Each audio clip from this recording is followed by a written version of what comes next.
Drawing রুমে উপস্থিত সকলেই তাহমিদের কথা শুনে অবাক হয়। তারা বুঝতে পারছে না তাহমিদ কি করতে চাইছে। কুহু তাহমিদের কথা মতো সবাইকে ডাকতে গেল। কিছুক্ষণের মধ্যেই সকলে ড্রয়িং রুমে উপস্থিত হলো। সবার চোখে প্রশ্নবাদক চাহনি। একমাত্র কুহুই স্বাভাবিকভাবে বসে আছে। কলিং বেলের আওয়াজ পেয়ে কুহু এগিয়ে গেল দরজার দিকে।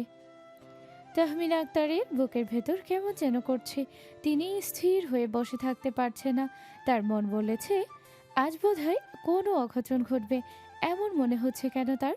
তিনি নিজেকেই শুধালেন, কিন্তু কোনো উত্তর পেলেন না। কুহু দরজা খুলে দিল। দরজার ওপাশে দাঁড়িয়ে থাকা ব্যক্তিকে দেখে একটু চমকালো না। স্বাভাবিক ভঙ্গিতেই সরে দাঁড়িয়ে আগন্তুককে ভেতরে ঢুকতে দিল। অনেকগুলো বছর পর তাহমিদকে দেখে তাহমিনা আক্তারের চোখের পানি বাদ মানল না। তিনি জায়গায় বসে ফুপিয়ে কেঁদে উঠলেন। তিনি ভাবতেও পারেননি এই জীবনে আর কখনো এই বেঈমান ছেলেটাকে দেখতে পাবেন। সাদিক আহমেদ রাশিদিন তাকালেন সাবির আহমেদ রাশিদিনের দিকে। সাবির আহমেদ রাশিদিন তার ছেলেকে দেখে রাগে ফুঁসছেন। তমা চমকে উঠে দাঁড়ালো। এতগুলো বছর পর এ কাকে দেখছে ও? হঠাৎই মাথা ঘুরে উঠল তামার। কেমন যেন পাগল পাগল লাগছে। ও দুহাতে মাথার দুপাশ চেপে ধরল। অস্থিরভাবে এদিক ওদিক তাকালো। চোখের সামনে অতীতের কিছু দুঃসহ স্মৃতি ভেসে উঠল। আত্মীয় স্বজন, পাড়া প্রতিবেশীর কুটকথা, ব্যঙ্গাত্মক হাসি সবকিছু জলজল করে ভেসে বেড়াতে শুরু করলো। মস্তিষ্কের ভেতর তোলপাড় করতে শুরু হলো। শ্বাস প্রশ্বাসের গতি বেড়ে গেল।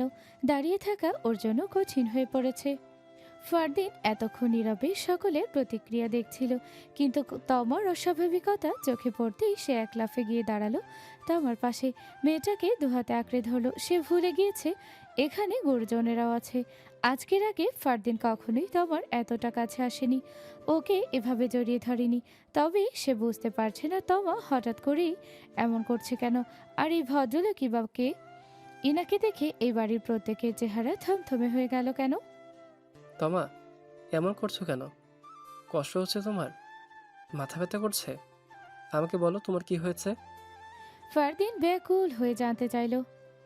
রিল্যাক্স তোমা আপু, এভাবে রিয়্যাক্ট করছো কেন? একজন বেঈমানকে দেখে এতটা উতলা হওয়ার কি আছে? তুমি শুকরিয়া আদায় করো তোমার পাশে তোমার হাজবেন্ড আছে, যে সকল প্রতিকূল পরিস্থিতিতে তোমার পাশে থেকেছে। আজও এই পরিস্থিতিতে প্রথমেই সে তোমার পাশে দাঁড়িয়েছে, তোমার হাত শক্ত করে ধরেছে। জীবনে আর কি চাই তোমার? কিন্তু আজ তুমি এই মানুষটাকে চিন্তায় ফেলে একজন বেঈমানের জন্য চোখের পানি ফেলছো। যে বেঈমান একদিন তোমার এক আকাশ ভালোবাসা পায়ে মারিয়ে অন্যের হাত ধরেছিল, সেই বেঈমানকে এখনো মনে রেখেছো তুমি? এটা তোমার কাছে আশা করিনি তোমাপু। তাহমিদ নির্বিকার ভাবে কথাগুলো বলল। তাহমিদের কথা শুনে ফারদিন যা বোঝার বুঝে নিল। সে পূর্ণ দৃষ্টিতে তাকালো তাহমিদের দিকে।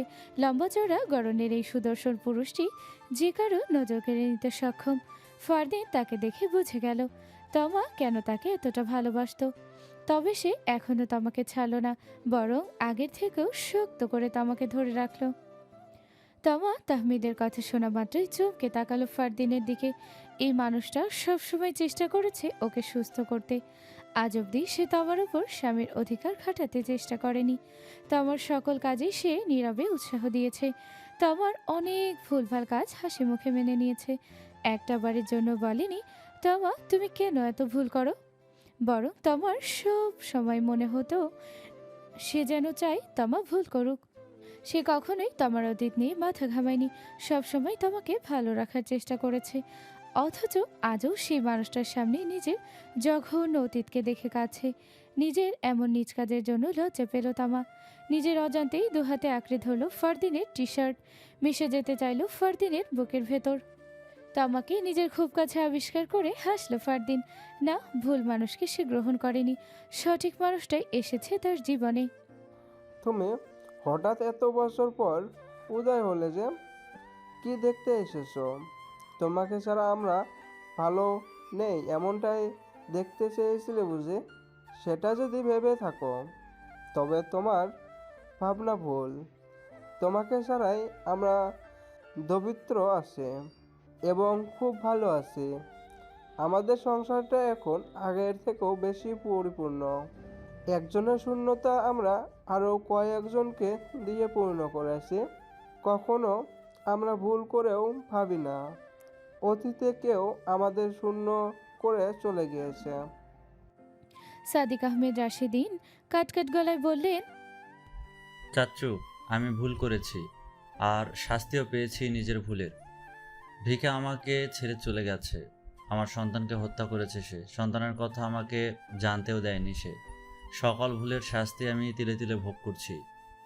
ঝুঁকড়ে কেঁদে উঠল তাওহিদ। এসব কথা আমাদের শোনাতে এত দূর এসেছো?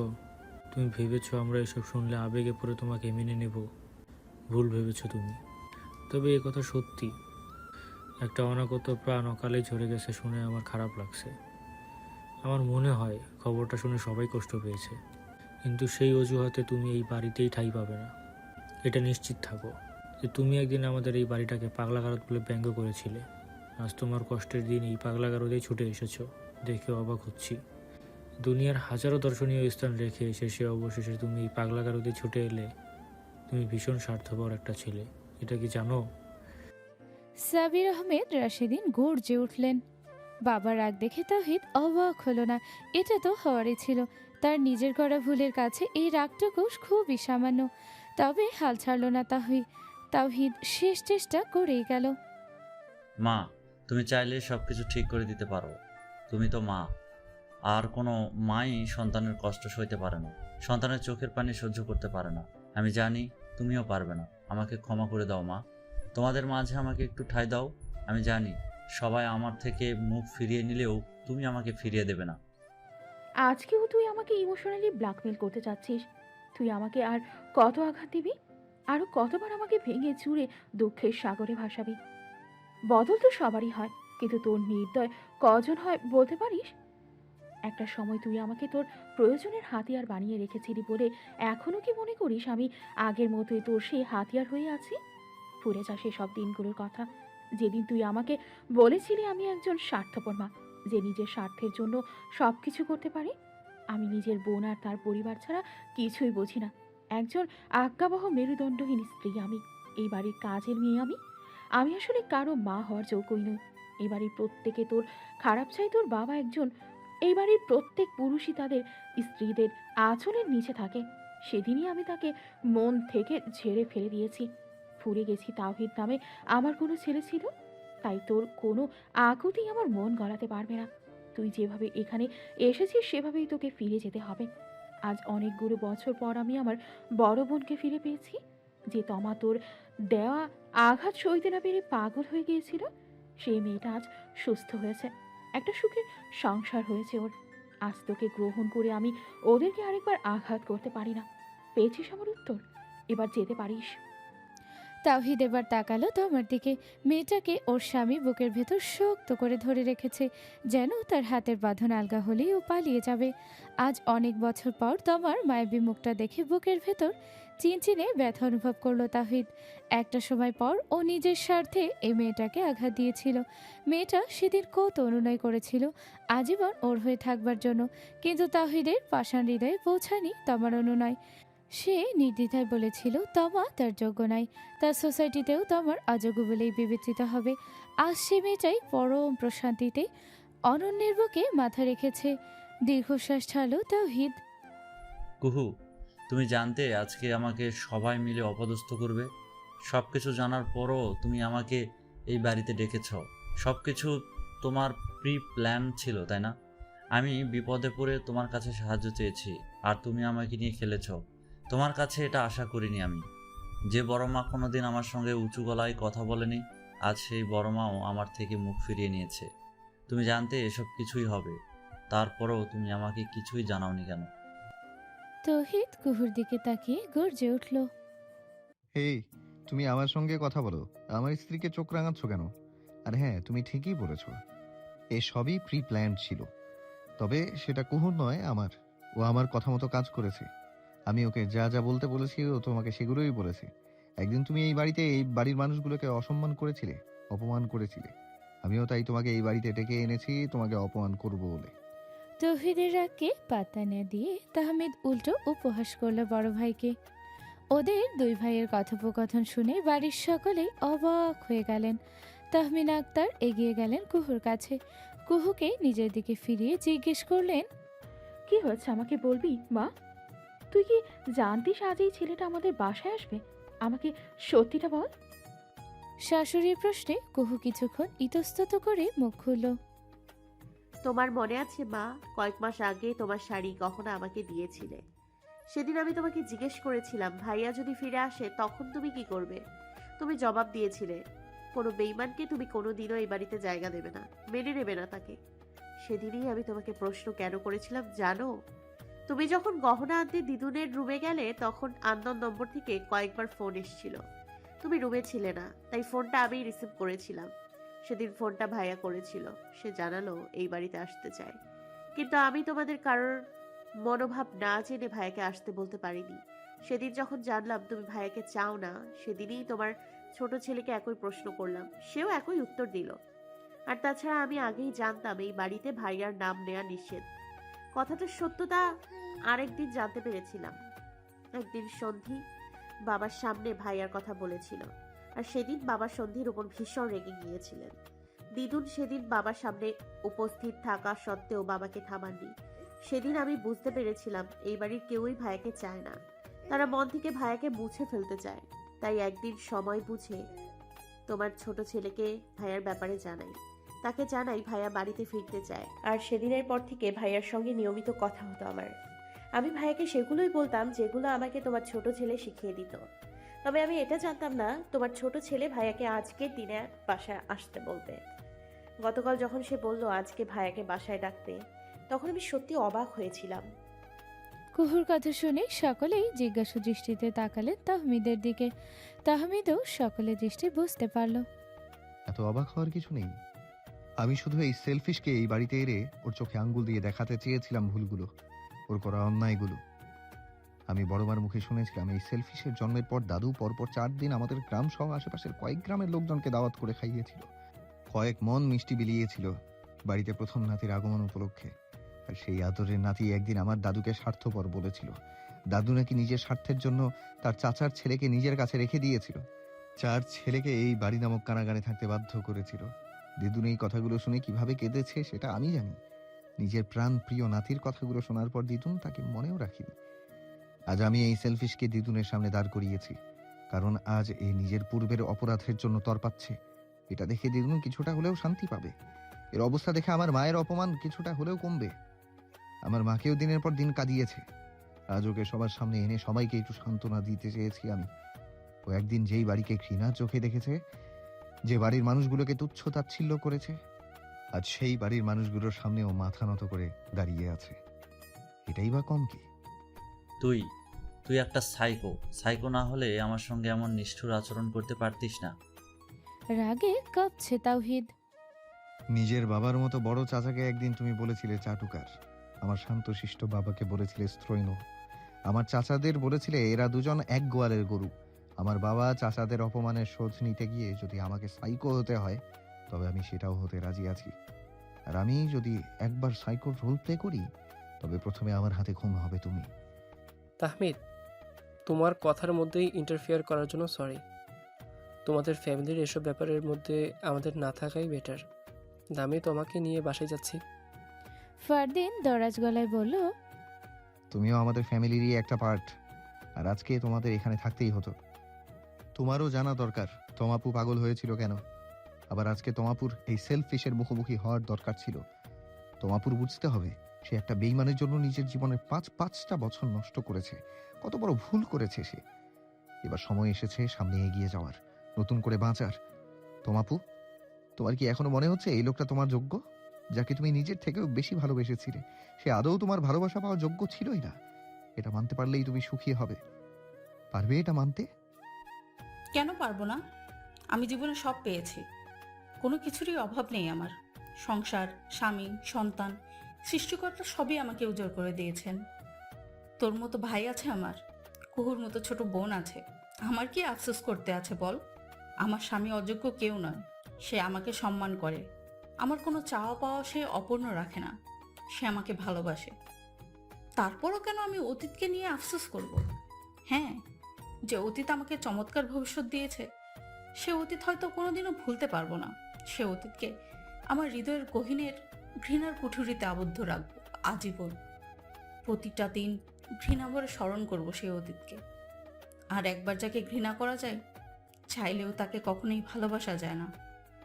বোঝাতে পেরেছি তোকে? এবার আমাদের যেতে হবে।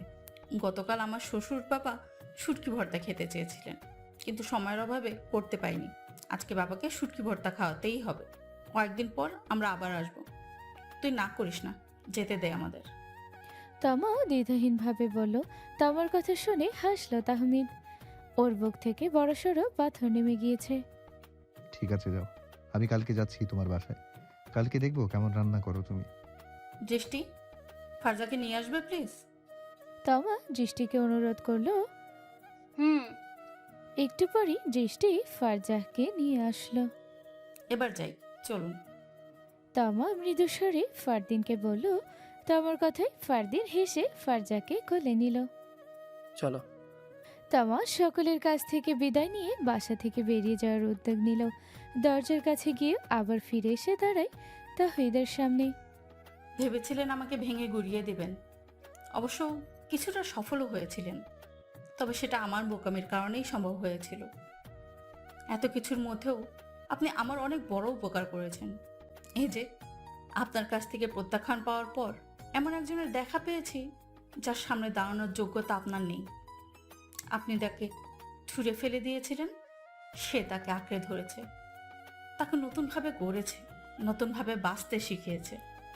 আপনার মতো মানুষরা যেখানে কোনো কিছু ভেঙে শান্তি পান, তেমনি উনার মতো মানুষরা কোনো কিছু গড়ার মধ্যে শান্তি খুঁজে পায়। আপনার সঙ্গে ওনার এটাই পার্থক্য। আপনি আমাকে ছুঁড়ে না ফেললে ওনাকে পেতাম না আমি, আর ওনাকে না পেলে নিজেকে নতুন করে চিনতেও পারতাম না।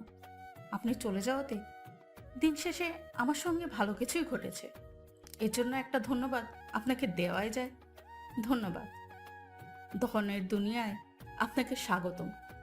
এবার আপনিও বুঝবেন প্রিয়জন হারানোর যন্ত্রণা কতটা তীব্র।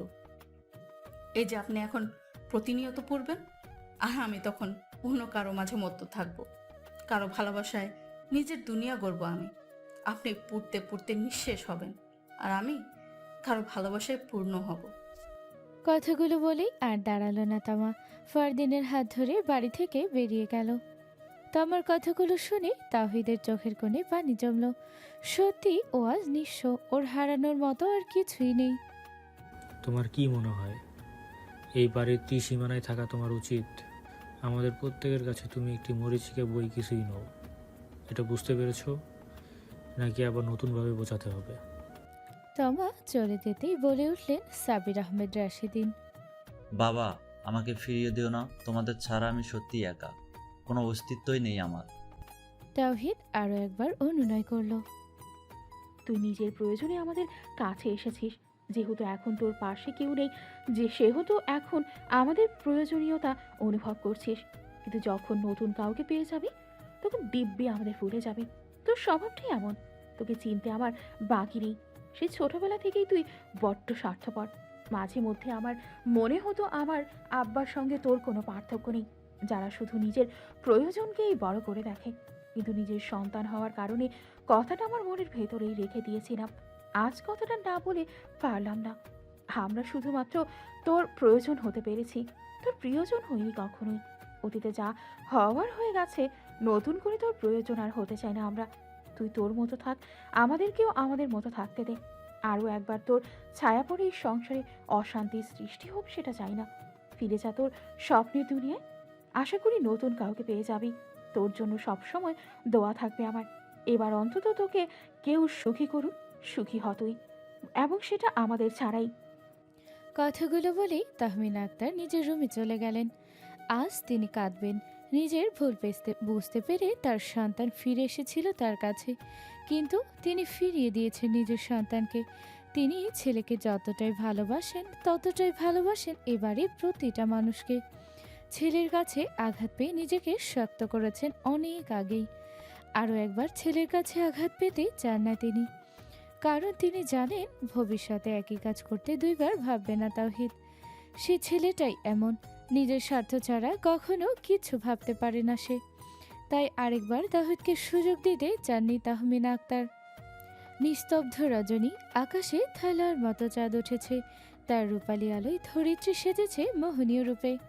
সে যেন এক লজ্জারাঙা বধূ। তামা মুগ্ধ নয়নে অবলোকন করছে রাত আর রূপালি আলোর মাখামাখি। আজকের রাতের রূপ যেন একটু বেশি সুন্দর। থেকে থেকে দূরে কোথাও রাত জাগা পাখি ডেকে উঠছে। তামা অবাক হয়ে ভাবে, এই ইট পাথরের নগরীতে রাত জাগা পাখিরও আনাগোনা আছে। আচ্ছা, ওরা কোথায় দিনের বেলা কোথায় লুকিয়ে থাকে? ওরা কি দিনের আলোয় বেরোতে লজ্জা পায়? নিজের এমন বোকা বোকা চিন্তায় হেসে ফেল তামা। ধ্যাত, পাখিদেরও আবার লজ্জা আছে নাকি? হঠাৎই কারো স্পর্শে চিন্তার জগৎ থেকে বেরিয়ে আসলো মেয়েটা। পেটে কারো ঠান্ডা স্পর্শ পেয়ে একটু ভয়ই পেল। তবে মুহূর্তেই মনে পড়ল এত রাতে ওর বেডরুমের লাগোয়া বেলকনিতে অচেনা কারো আসার সুযোগ নেই। তবে যার রুম সে যখন খুশি তখন আসতে পারে। কথাটা ভেবেই লজ্জায় রাঙা হলো তারপর কপাল। ঠোঁট কামড়ে লাজুক হেসে মুখ নিচু করলো। হঠাৎই কি মনে করে সন্ধ্যায় বিয়ের শাড়ি পরেছিল। এরপর একে একে বিয়ের গহনায় সাজিয়েছে নিজেকে। আর এক মুহূর্তে সেটাই লজ্জার কারণ। ওকে শাড়ি পরতে দেখে ডক্টর কি অন্য কিছু ভেবেছে? আর যদি ভেবেও থাকে সেটা কি ভুল? ও কি ডক্টরের জন্যই নিজেকে বধূ বেশে সাজায়নি? তবে বুঝতে পারছে ধীরে ধীরে গাঢ় ডক্টরের ছোঁয়া তার অবাধ্য দুহাত বিচরণ করছে তমার কোমর থেকে উদর। সে থুতুনি রাখে তমার কাঁধে। দাড়ির ঘষায় কাঁধের উন্মুক্ত চামড়া জ্বলছে। ঠোঁট কামড়ে জ্বলুনি সহ্য করলো। তার গভীর ছোঁয়ায় কেঁপে উঠছে তমা। ডক্টর কি সেটা বুঝতে পেরেই বারংবার ওর শরীরে কাঁপুনি ডেকে আনছে? এভাবে মুখ গড়িয়ে রাখলে আমার বউটাকে কীভাবে দেখব? সে কি জানে না তাকে দেখার জন্য আমি উদগ্রীব হয়ে আছি? নাকি সে ইচ্ছে করে আমাকে কামনার আগুনে জ্বলাইতে চাইছে? যদি সেটাই হয়ে থাকে তবে সে সফল হয়েছে। সে আমাকে ভালোভাবেই জ্বালাতে পেরেছে। ছোট ছোট চুমুতেই তমাকে অস্থির করে তুলেছে ফারদিন। তমা বেলকনির গ্রিল শক্ত করে আঁকড়ে ধরল। এই ডক্টর কি ওকে পুনরায় পাগল বানিয়ে দেবে নাকি? নিঃশ্বাসের গতি বেড়ে গেল মেয়েটার। ওকে নীরব থাকতে দেখে ফারদিন ফিসফিসিয়ে বলল, আমি যখন জ্বলেছি সেই কামনার আগুনে এবার তোমাকেও জ্বলতে হবে। জান, নিজেকে প্রস্তুত করার জন্য বেশি সময় পাবে না তুমি, কারণ আমি সময় নষ্ট করতে পছন্দ করি না একদমই। কথাগুলো বলে তমাকে কোলে তুলে নিল ফারদিন। অকস্মাৎ ফারদিনের এমন কাণ্ডে হক চকিয়ে গেল তমা। ভয় পেয়ে আঁকড়ে ধরল ফারদিনের গলা। মুহূর্তেই দুজনের চোখাচোখি হলো। ফারদিনের চোখে আক্রমণ দেখতে পেল মেয়েটা। বুঝতে বাকি রইল না এটা কিসের আক্রমণ। লাজুক হেসে ফারদিনের বুকে মুখ লুকালো সে। তমার হাসি দেখে ফারদিন বুঝে গেল হাসিতেই লুকিয়ে আছে সম্মতি। আজ এই রাতেই দুজনের সম্পর্ক পরিপূর্ণ হতে চলেছে। ঘুরে দাঁড়িয়ে রুমে ঝুঁকে পা দিয়ে দরজা বন্ধ করলো। আনান ভাইয়া, নিহান ভাইয়া, তাড়াতাড়ি এসো, শিকতাপু সেন্সলেস হয়ে গেছে। দৃষ্টির চিৎকার শুনে দুই ভাই তাদের রুম থেকে দৌড়ে বেরিয়ে আসলো। রান্নাঘরের মেঝেতে শিকতাকে এলোমেলোভাবে পড়ে থাকতে দেখে দুজনেই ছুটতে গেল সেদিকে। আনান হাঁটু গেড়ে বসলো শিকতার কাছে। নিহান জগ থেকে পানি নিয়ে বসলো শিকতার আরেক দিকে। পানি ছিটিয়ে দিল ওর চোখে মুখে। শিকতা, কি হয়েছে তোর? চোখ খোল শিকতা। আনান পাগলের মতো শিকতাকে ডেকেই যাচ্ছে। দৃষ্টি ততক্ষণে ফোন দিয়েছে আফরোজা নাজনীনের কাছে। কিছুক্ষণ পর শিকতার জ্ঞান ফিরে ওকে নিয়ে গিয়ে বিছানায় শুয়ে দিল আনান। একটু আগে তাহমিদ ফোন করে জানিয়েছে ওরা আসছে। ইয়ে, আমি বড় মা হব। আমাদের বাসায় একটা গুলুমুলু কিউটের ডিব্বা পুচকে আসবে। ওকে আমি সারাক্ষণ নিজের কাছে রাখবো। ওকে গোসল করাবো, সাজিয়ে দেব, ওর সব কাজ আমি করে দেব। দৃষ্টির কথা শুনে হেসে ফেললেন আফরোজা নাজনীন। হাসছে রুমের সকলে, কিন্তু আনান তখনও স্তব্ধ হয়ে বসে আছে। ওর বিশ্বাসই হচ্ছে না ডক্টরের কথা। পৃথিবীতে একটা প্রাণীর আগমনের কারণ যে ও নিজে, এটা ভাবতেই ওর শরীর অবসন্ন হয়ে আসছে। ও বাবা হতে চলেছে। একটা ছোট্ট শিশু আধো আধো স্বরে ওকে বাবা ডাকছে। কথাটা ভাবতেই এক অজানা আনন্দের নাক পাশে জড়িয়ে যাচ্ছে সে। শিকতা আর চোখে তাকালো আনানের দিকে। খুশিতেই ঝলমল আনানের মুখখানা দেখে ওর কান্না পেল, কিন্তু আশেপাশে মা চাচিরা আছে বলে কাঁদতে পারল না। বাপ, এবার আমরা বাসায় যাই। টিকটাকে আমাদের সঙ্গে নিয়ে যেতে চাচ্ছি। আনান, তুই কিন্তু বাধা দিতে পারবি না। ডক্টর কি বলেছে সেটা তো শুনেছিস তুই। আফরোজা নাজনীন প্রথমে তাহমিদকে, পরে আনানকে উদ্দেশ্য করে বললেন, চলে যাও। আনান বাধা দেবে কেন? শিকতার শরীরের অবস্থা খুব একটা ভালো নয়, সেটা ডক্টরের কাছেও শুনেছে। তারপরও যদি বাধা দেয় তবে ওকে এখানে বেঁধে রেখে শিক্ষাকে বাড়িতে নিয়ে যাব। কিরে, দিবি নাকি বাধা? পাগল হয়েছি নাকি আমি? তোমাকে বাধা দেওয়া আর পাগল ষাঁড়ের সাথে লড়াই করা একই কথা। ষাঁড়ের মতো তোমার শিং না থাকলে কি হবে? তুমি গোতাবে মুখ দিয়ে। তোমার কথা শুনলেই আমার কলিজা শুকিয়ে যায়। তোমার মেয়েকে নিয়ে যাও মামি, আমি বাসায় গিয়ে ওর ব্যাগ গুছিয়ে একটু পর গিয়ে দিয়ে আসবো। আনানের কথা শুনে খিলখিলিয়ে হেসে উঠল দৃষ্টি। ও লক্ষ্য করেছে শিকতাপুর সঙ্গে বিয়ের পর থেকেই আনান ভাইয়া তাহমিদ ভাইয়াকে মাঝে মধ্যে খোঁচায়, আর তাহমিদ ভাইয়াও সেটা নীরবে সহ্য করে। কিন্তু ও এটা বোঝে না, আগে যেখানে তাহমিদ ভাইয়া আনান ভাইয়াকে উঠতে বসতে নাচাতো, এখন উল্টো আনান ভাইয়া তাকে নাচাতে চায়। এটা কেন? দৃষ্টিকে হাসতে দেখে ওর দিকে চোখ কটমট করে তাকালো তাহমিদ। বোকা মেয়েটাকে কতবার বলবে সবসময় এভাবে হাসতে হয় না। তাহমিদের চোখে চোখ পড়তেই দৃষ্টির হাসি বন্ধ হয়ে গেল। ভাইয়া যে ওর উপর রেগে গেছে এটা বুঝতে বাকি নেই ওর। এদিকে দৃষ্টির চোপসানো মুখ দেখে নিহানের হাসি পেল। ও ভালো করেই জানে দৃষ্টি ওকে ভয় না পেলেও ভাইকে ঠিকই ভয় পায়। একমাত্র ভাই পারবে ওকে ঠিক করতে। আফরোজা নাজনীন আর তাহমিনা আক্তার মিলে শিকতাকে ধরে নিয়ে হসপিটাল থেকে বেরিয়ে গেলেন। দৃষ্টি আনানের সঙ্গে চলল নিজেদের ফ্ল্যাটে। নিহান গেল অফিসে। ভাইয়া, ওই নিহান ভাইয়া, কথা বলো না কেন? শুনতে পাও না নাকি? তাকাও না আমার দিকে। দৃষ্টির ঘ্যান ঘ্যান থেকে রক্ষা পেতে ওর দিকে তাকালো নিহান। কি বলবি বল, তবে বেশিক্ষণ তোর দিকে তাকিয়ে থাকতে পারবো না। আপাতত তোর দিকে তাকানোর চাইতে অফিসের কাজ বেশি গুরুত্বপূর্ণ। তোমার আমি ছাড়া বাকি সবকিছুই গুরুত্বপূর্ণ। নইলে আমার 2 বছর পর শিক্তাপুর বিয়ে হয়েও সে আমার আগেই মা হতে চলেছে। এদিকে আমি বাচ্চা নিতে চাইলে তুমি আকাশ থেকে মাটিতে টপ করে পড়ো। এত অবিচার কেন আমার প্রতি? তুই নিজে একটা বাচ্চা, বাচ্চা হয়ে একটা বাচ্চা নিতে চাস? How funny! সামলাতে পারবি তুই? নিজেকেই সামলাতে পারে না যে সে বাচ্চা সামলাবে কিভাবে? আরো 2 বছর যাক, তারপর বাচ্চার কথা চিন্তা করিস। বিয়ের 2 বছর পেরিয়ে যাওয়ার পরও আমাকে তোমার বাচ্চা মনে হয়? আরো 2 বছর পর বাচ্চা নিলে আমার বাচ্চারা তোমাকে বাবা ডাকতে চাইবে, তার নিশ্চয়তা কি? বুইরা বেটা, বাচ্চাদের স্কুলে যাওয়ার বয়স হতে হতে তোমার চুল দাড়ি সব পেকে ঝুনো নারকোল হয়ে যাবে, সেটা কি জানো? বাচ্চারা তাদের বুড়ো বাপকে দেখে লজ্জা পাবে না বলো? আমাকে যেমন দেখছিস আগামী 10 বছর পর তেমনই দেখবি। তাই বাচ্চাদেরও লজ্জা পাওয়ার প্রশ্নই আসে না। তাই এমন উল্টাপাল্টা চিন্তা না করে পড়তে বসো, আর আমাকেও কাজ করতে দে। বুঝি, আমি সব বুঝি। আমাকে তোমরা কেউই ভালোবাসো না। ভালোই যদি বাঁচতে তবে বাচ্চা কাচ্চা দিয়ে এই বাড়ি ভরে যেত। সবাই বলতো, দৃষ্টি এবার তুই একটা বাচ্চা নে, কিন্তু এই কথা কেউই বলে না। আমাকে তোমরা শত্রু ভাবো বলেই বাচ্চা নেওয়ার কথা বলো না। ন্যাকা স্বরে কান্না জুড়ল দৃষ্টি। দৃষ্টিকে কাঁদতে দেখে দীর্ঘশ্বাস ছেড়ে হাতের কাগজপত্র একপাশে সরিয়ে রেখে ওকে হাত ধরে নিজের কাছে টেনে নিল নিহান। চুমুই ভরিয়ে দিল বোকা মেয়েটাকে। ফিসফিসিয়ে বলল, তোকে কতটা ভালোবাসি সেটা যদি জানতিস তাহলে আমাকে 2 দণ্ড চোখের আড়াল হতে দিতি না। আমার নামে তোর হিয়ার প্রেমের কম্পন হতো, আবার আমার নামেই লেখা হতো তোর প্রতিটা শ্বাস। তোকে খুব বেশি ভালোবাসি বলে এখনই বাচ্চা নিতে চাই না। তুই এখনো অনেক ছোট, আর একটু বড় হ, তখন প্রতি বছর একটা একটা করে বাচ্চা নেব। বাচ্চা সামলানো এতটা সহজ কাজ নয়। আমাদের বাসায় যে পুষ্ক আছে তাকে কিভাবে যত্ন করতে হবে সেটা শিখে নে।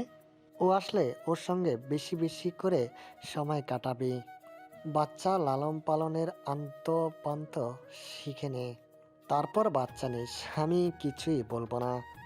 ততদিনে আমাদের পুচকো বড় হয়ে যাবে। আরেকটা কথা, আমিও খুব করে চাই একটা ছোট্ট দৃষ্টি আসুক আমাদের পৃথিবীতে, যার দুষ্টুমিতে মেতে উঠবে পুরো বাড়ি, যাকে নিয়ে গড়ে উঠবে আমাদের নতুন পৃথিবী।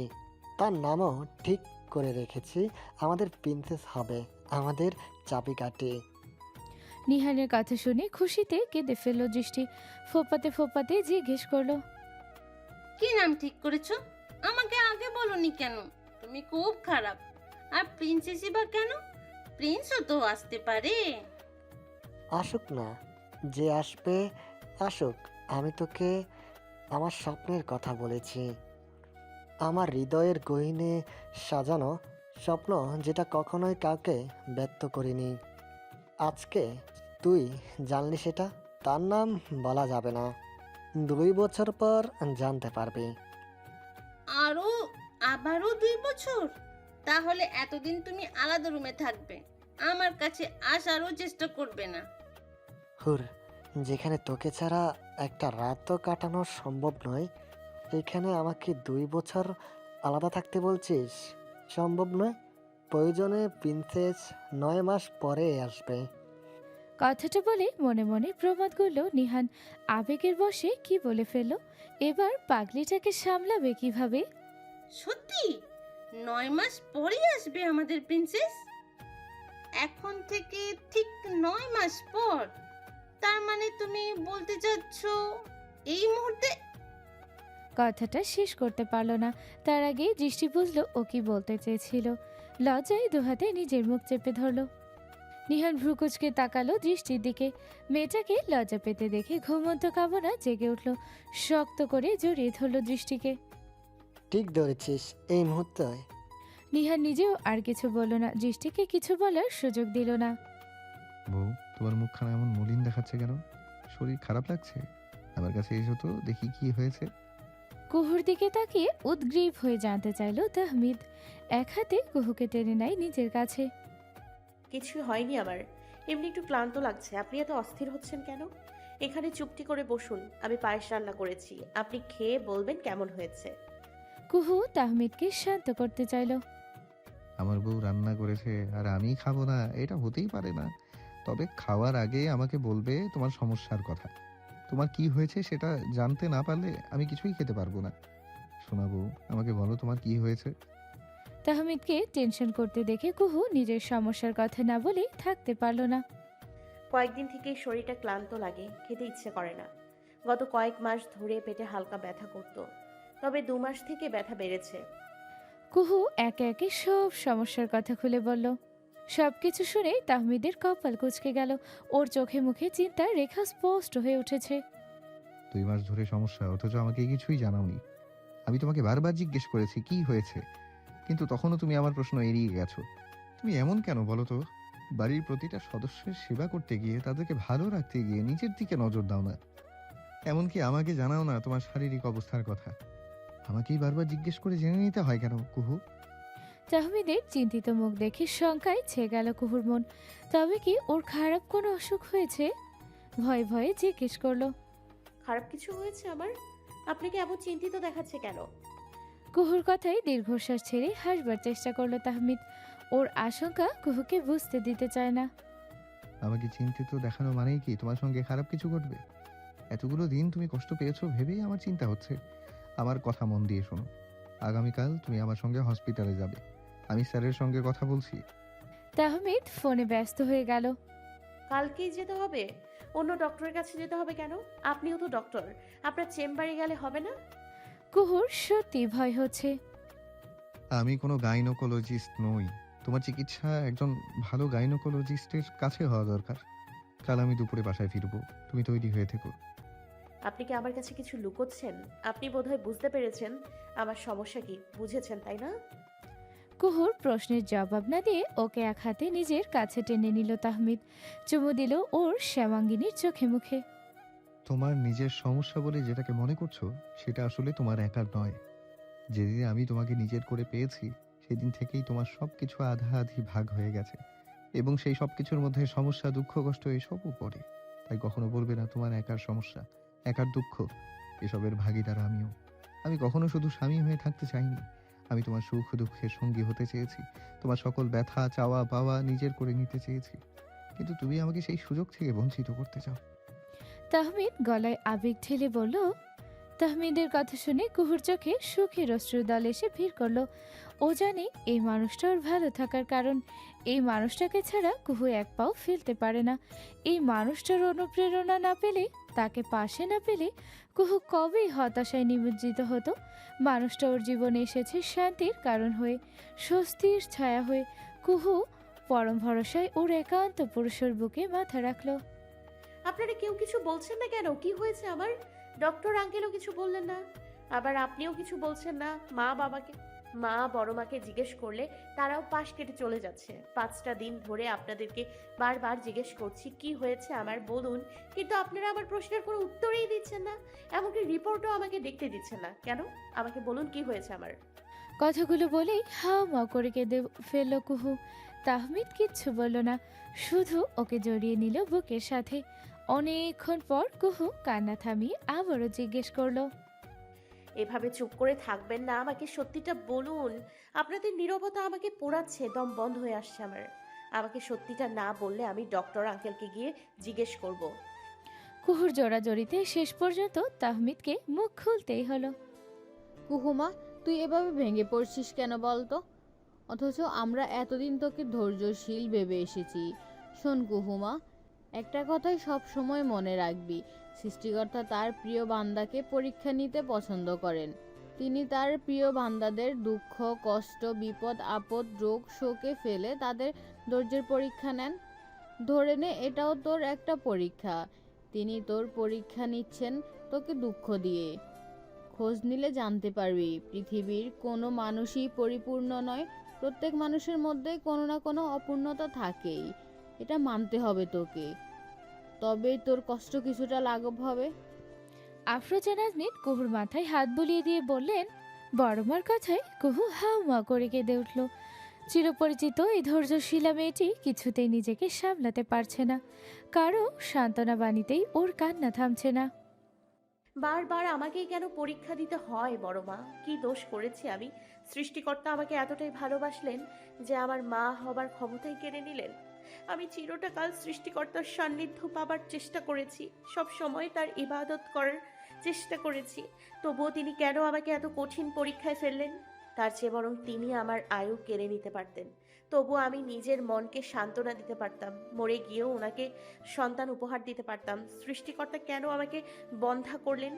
যে মানুষটা আমাকে নিজের থেকেও বেশি ভালোবাসে তাকে একটা সন্তান দিতে পারবো না? এটা আমি মানতে পারছি না বড় মা। আমি নিজেকে প্রবোধ দিতে পারছি না বড় মা। সব সময় আমাকেই কেন কষ্ট পেতে হয়? কুহু আহাজারি করে কাছে। কুহুকে এভাবে কাঁদতে দেখে আফরোজা নাজনীনও কেঁদে ফেললেন। কুহুমা, তোকে এভাবে কাঁদতে দেখলে আমার ছেলেটাও যে শেষ হয়ে যাবে। তুই যত কাঁদবি ও তত কষ্ট পাবে। আর এমনিতেও কষ্ট পাচ্ছে ছেলেটা, কিন্তু সেটা প্রকাশ করছে না। মানে মানুষের জীবনে সন্তানই সব নয়। এই যে বললি মরে গিয়েও সন্তান উপহার দিতে পারতিস, কিন্তু তুই কি একবারও ভেবে দেখেছিস তুই মরে গেলে আমার ছেলেটার কি হবে? আমরা সবাই জানি তাহমিদের কাছে তুই কি। তোকে ছাড়া এক মুহূর্ত বেঁচে থাকার কথাও চিন্তাই করে না। তোর প্রতি ফোঁটা চোখের পানি ওকে বুকে পাঁজর ভেঙে খান খান করে দিচ্ছে। ছেলেটার মুখের দিকে তাকানো যাচ্ছে না। তুই তো কেঁদে নিজের কষ্ট প্রকাশ করছিস, কিন্তু আমার ছেলেটা যে সেটাও পারছে না। তোর কাছে একটাই অনুরোধ, কান্না থামা, শান্ত হ, ধৈর্য ধর। তোদের দুজনের হাসি মুখ আমরা দেখতে চাই। সন্তান না হওয়ার দোষের কিছু নয়। পৃথিবীতে এমন অনেক মানুষ আছে যারা নিঃসন্তান। তারাও কিন্তু একটা সময় সব ভুলে সুখী হতে চায়। একটা সন্তানই যদি বাবা মাকে সুখী করতে পারত, তবে তাওহিদ আমাকে অপমান করতো না, আমাকে আঘাত দিত না। সন্তান কখনো বাবা মার সুখের চাবিকাঠি হয় না। এটা যত তাড়াতাড়ি মানতে পারবি ততই তোর জন্য ভালো। আমার কথা শুন, চোখের পানি মুছে ফেল, সত্য মেনে নিয়ে বাঁচতে শেখ। অতীত তুই আমাদের কাছে যেমন আদরের কহু ছিলি, ভবিষ্যতেও সেটাই থাকবি। একটা সন্তান কখনোই আমাদের মধ্যে দূরত্ব সৃষ্টি করতে পারবে না। তাহমিন আক্তার কুহুর হাত ধরে রেখেছেন। তিনি পরম মমতায় কথাগুলো বললেন। শাশুড়ির কথায় তার দিকে তাকায় কুহু। এই মানুষগুলোকে কষ্ট দেওয়ার সাধ্য ওর নেই, কিন্তু কিছু কিছু বিষয় নিজের হাতে থাকে না। যখন শুনল অ্যাডোমেট্রিওসিস নামক এক ধরনের জটিল রোগেও আক্রান্ত। তখন পায়ের নিচ থেকে মাটি সরে গিয়েছিল। ও হাওয়া করে কেঁদে উঠেছিল, কিন্তু তাহমিদ তখনও ধৈর্য হারায়নি। ওকে ভালোবেসে বুকে টেনে নিয়েছিল, আর্দ্র গলায় বলেছিল, চাই না আমার সন্তান সুখ, আমি তোমাকে নিয়েই সুখী হতে চাই। কুহু চোখ মুছে উঠে দাঁড়ালো। ওকে মানুষটার কাছে যেতে হবে। মানুষটা ওর সঙ্গে কথা বলার জন্য উদ্গ্রীব হয়ে আছে। বউ, তোমার মলিন মুখখানা যেন এক পৃথিবীর দুঃখ আর নীরবতার সাক্ষী বহন করছে, যা আমার বুকে কাঁটা হয়ে বিচ্ছে। বেঁচে থাকার জন্য সন্তান অপরিহার্য নয়। আমি তোমায় নিয়েই পূর্ণ। যেখানে তুমি আমার সব, সেখানে সন্তানের কি প্রয়োজন? এই তো দুজনে মিলে বেশ আছি, হোক না দুজনেই আমাদের পৃথিবী। দুজনে হাত ধরে হাঁটবো পৃথিবীর আনাচে কোনাচে, কোনো পিছুটান থাকবে না আমাদের। একসঙ্গে বুড়ো হব, নির্জন পাহাড়ের কোলে ছোট্ট একটা ঘর থাকবে আমাদের। সময় অসময়ে সেখানে কেউ বাংলা দিতে যাবে না, কোনো নিয়মের বেড়া জালে কেউ আটকাতে পারবে না আমাদের। আমাদের স্বাধীন দুনিয়ায় আমরাই হব রাজা রানী। কেমন হবে বলো তো? তাহমিদের কথা শুনে কুহু ফুপিয়ে কেঁদে উঠল। কোথায় এই মানুষটা কষ্টের সাগরে ভেসে যাবে? কিন্তু না, এই মানুষটা যে ওকে সান্ত্বনা দিতে ব্যস্ত। মানুষ এমনও হয়। এটা পাওনা ছিল আমার। আমি একজন মায়ের কাছ থেকে তার ছেলেকে দূরে সরিয়ে দিয়েছি। এজন্যই সৃষ্টিকর্তা আমার মা হওয়ার পথ বন্ধ করে দিয়েছেন। আমি যদি সেদিন ভাইয়ার পক্ষে থাকতাম, সবাইকে বলতাম ভাইয়াকে মেনে নিতে, তবে আজ আমাকে কাঁদতে হতো না। ভাইয়া খুব আশা করেছিল আমার উপর। সে বিশ্বাসই করে ফেলেছিল আমি সবাইকে রাজি করাবো, কিন্তু আমি সেটা করিনি। আমি ভাইয়ার সঙ্গে বেইমানি করেছি, তার ফল আজ ভোগ করছি। কুহু হু হু করে কেঁদে উঠল। কুহুকে কাঁদতে দেখে তাহমিদ অস্থির হয়ে গেল। ও কুহুর চোখের পানি সহ্য করতে পারে না। তুমি আর বেইমানি, এটা কি যায় তোমার সঙ্গে? তোমার ধারণা ভুল। ভাইয়া যা করেছে সেটা তার প্রাপ্য ছিল।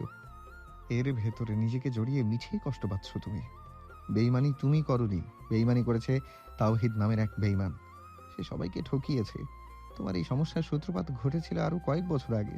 তখন তো তুমি আমার বউ ছিলে না, আর আমার ভাইয়াকেও তুমি চিনতে না।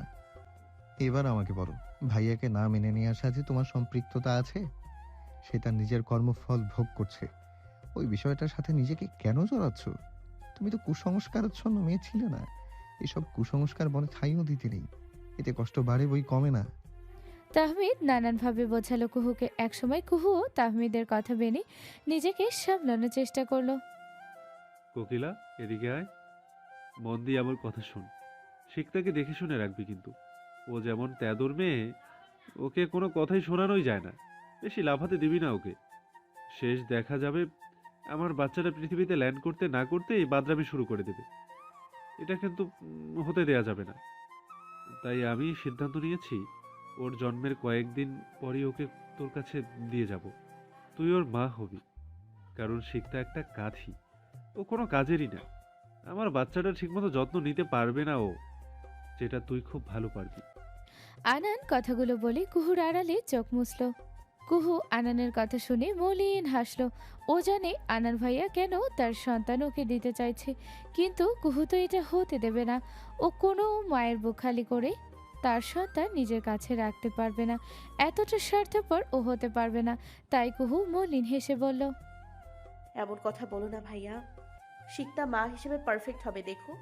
আর তাছাড়া নিজের সন্তানের যত্ন আত্তি করতে সব মাই ভালো পারে। তাই শিকতার সন্তান শিকতার কাছেই থাকবে। আমি কিন্তু সত্যি বাচ্চাদের যত্ন নিতে পারি না কুহু। তোর কাছে ও থাকলে আমি নিশ্চিত থাকতে পারবো। শিকতা কুহুর কথায় প্রত্যুত্তরে বলল, শিকতা, এই বিষয় নিয়ে কোনো কথা হবে না। আমি জানি তোরা আমার জন্য নিজের সন্তানের মায়া কাটাতে চাচ্ছিস, কিন্তু আমি সেটা হতে দেব না। তোর সন্তান তোর কাছেই থাকবে। এবার তুই দুধটুকু খেয়ে নে। ভাইয়া, তুমি ওইসব নিয়ে আর কোনো কথা বলবে না, আমার শুনতে ভালো লাগে না। কুহুর ধমক খেয়ে চুপসে গেল আনার। দীর্ঘশ্বাস ছেড়ে বোকা হাসলো। রান্নাঘরের দরজায় দাঁড়িয়ে ওদের কথোপকথন শুনল দৃষ্টি। বোনের মলির মুখের দিকে তাকিয়ে চোখ মুছল মেয়েটা। ফুপিয়ে কেঁদে উঠল। আপন মনেই বলল, তুমি আমাকে ধমক দিয়ে আমার সিদ্ধান্ত পাল্টাতে পারবে না আপু। আমার প্রথম সন্তানের মা তুমি হবে, হোক না সেটা 2 বছর কিংবা 10 বছর পর। যেই তুমি আমাদের মুখে হাসি ফোটাতে নিজেকে উৎসর্গ করেছো, আমার সেই আপুর মুখে হাসি আমিই ফোটাবো। বউ, আগামী 1 মাস সব কিছু থেকে ছুটি নেবো বলে সিদ্ধান্ত নিয়েছি। এই 1 মাস তোমার সঙ্গে কাটাবো, অনেক দূরে যাব তোমাকে নিয়ে। তাহমিদের বাড়ানো হাতে ধরা দিল কুহু। ওর বুকের উষ্ণতায় নিজেকে সমর্পণ করলো, যেন পৃথিবীর সকল নিরাপত্তা সেখানেই বিরাজ করছে। কুহুর চোখ বেয়ে ঝরে পড়ল এক ফোঁটা অশ্রু। কোথায় যাবেন? বিশ্ব ভ্রমণে। বলো তুমি কোথায় যেতে চাও? মক্কা মদিনায় নিয়ে যাবেন আমাকে? চমকে কুহুর দিকে তাকায় তাহমিদ। মেয়েটা তখনও ওর বুকে মুখ গুজে রয়েছে। দীর্ঘশ্বাস ছেড়ে বলল, আমার বউ যেতে চেয়েছে আর নিয়ে যাব না, এটা ঘটতে দেবো বলে তোমার মনে হয়? আমার ঘাড়ে কটা মাথা আছে যে বইয়ের আদেশ অমান্য করব? ব্যাগ গোছানো শুরু করে দাও। আপনি ভালো কেন? তুমি ভালো তাই। ভালোবাসি, খুব ভালোবাসি আপনাকে। কুহুর কথা শেষ হওয়া মাত্রই তাহমিদ ওকে শক্ত করে জড়িয়ে ধরল। কুহুর ঠোঁটে দীর্ঘ চুম্বন করলো, এরপর ঘোর লাগা গলায় বলল, আমিও তোমাকে নিজের থেকে বেশি ভালোবাসি বউ। আজীবন তোমাকে এইভাবেই ভালোবেসে যেতে চাই। তোমাকে পেতে চাই বহু রূপে, যে রূপ দেখার অধিকার শুধু আমার। তোমাতে পূর্ণ আমি বিরাজ করতে চাই, তোমার শিরা উপশিরা। আমার ভালোবাসায় তোমাকে মত্ত করতে চাই, যতটা মত্ত হলে আমাকে না দেখে থাকার কথা চিন্তা করলেও তোমার বুক কেঁপে উঠবে, তোমার হৃদয়ে ঝড় তুলবে আমার অনুপস্থিতি। আমার ভালোবাসায় তুমি নিজেকে গর্বিণী ভাববে। আমি গর্বিনী আপনার ভালোবাসায়।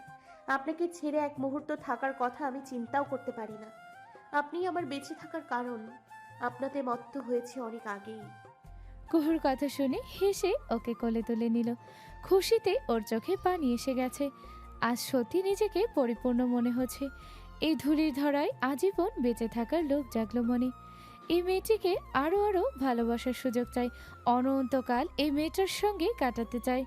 কুহু মুগ্ধ নয়নে দেখছে ওর পুরুষকে, যে পুরুষের চোখে মুখে ফুটে উঠেছে ওর জন্য নিখাদ ভালোবাসা। কুহু হেসে ওর পুরুষের গলা শক্ত করে পেঁচিয়ে ধরলো।